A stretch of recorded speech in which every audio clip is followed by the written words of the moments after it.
Empaka za rugby eza Africa Men Sevens zezimu ku mpaka ezitegekebwa ekibiina ekiddukanya omuzannyo guno ku lukalu lwa Africa, zino nga zitegekebwa mu mawanga ag'enjawulo.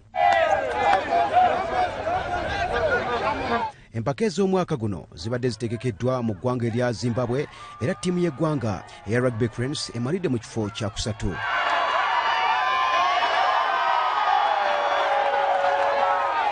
Eno okutuuka ku kino ekubye abategesi aba Zimbabwe obugoba 24 ku 12. Omu ku bazannyi aboolesezza omutindo omulungi yeebazizza bazannyi banne olw'okulwana okufiirawo okuwangula omuzannyo guno. I'd like to say thank you to the Lord for protecting us and for making us win this game.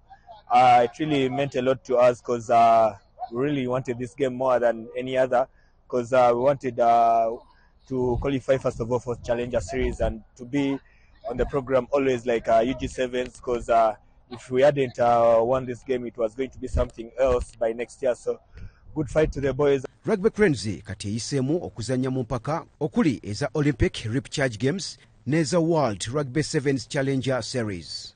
For us it's important in that we now have qualified for the Challenger Series. I think there's going to be 4 or 5 legs of the same, which is very important for us as a country.